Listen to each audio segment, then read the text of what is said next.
Welcome to the July 7th, 2020 version of the Day Weather Podcast. The heat is on, folks.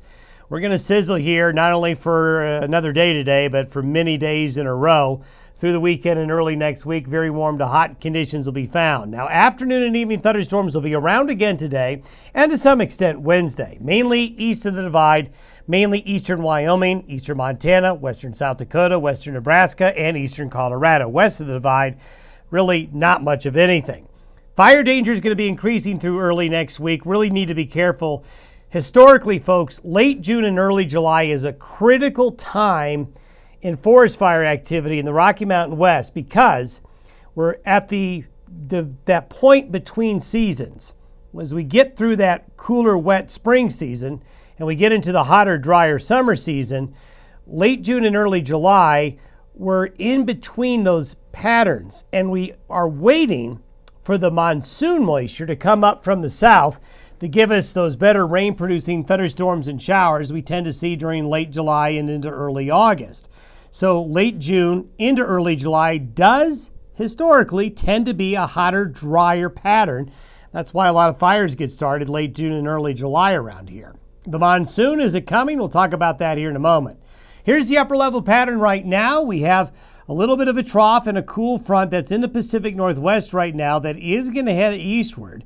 This is going to send slightly cooler air, and I mean just slightly cooler air into the region for Wednesday and Thursday. But you can see we got high pressure ridge over West Texas and New Mexico pumping in some hot desert air into this region right here for today. But as the system heads this way, it'll cool off temperatures ever so slightly Wednesday and Thursday. But by Friday, this high pressure dome goes west. And this is important because where this high pressure ridge is really dictates where the moisture goes. When we get high pressure centered over New Mexico, Arizona, the clockwise flow is taking the better subtropical moisture out and then in, really not a direct path. Some moisture, but it's not a great moisture flow into the Rockies and High Plains. So we're going to get hot and drier in this area here as we get on into Friday and the weekend. By Monday, notice this. We go right here. This is Monday. This is Saturday. Notice the high pressure ridge is in the same spot, and the high pressure ridge even expands more. The heat builds up even more. So high pressure is here on Monday, and it's here on Friday. Now notice what happens as we get to the second half of next week. This is Thursday. Notice the high pressure ridge, the high pressure center is more east. Then we start to see the subtropical moisture come back in. So this high pressure, folks, is like a door. It opens and closes the subtropical moisture. When the high is here, we are drier. The subtropical moisture can't come in.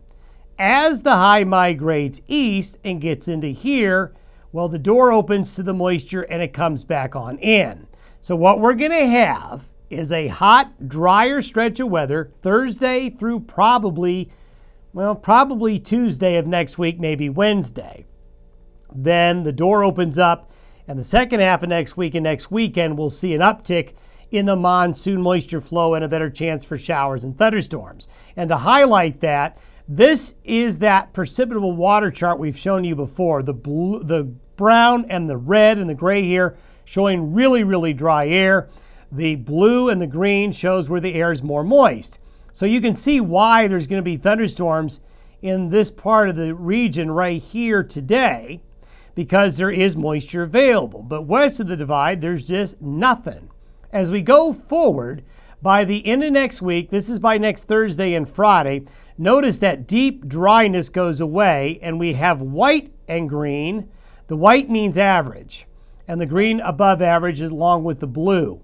So what'll happen here, folks, this arch of moisture comes in and the thunderstorms and the showers during the second half of next week will increase where we really need it here, and again across portions of the high plains here and here where we really need it. But to get to that point, we've got to get through some hot, dry weather for probably a good solid week. Taking a look at the 10-day precipitation chances, you see that over Old Mexico here into the desert southwest, We do start to see that moisture come back in late next week, and then it arches around that high and heads into the Corn Belt to make the corn grow. Thanks for watching and listening to the Day Weather Podcast. Have a good day. We'll see you Wednesday.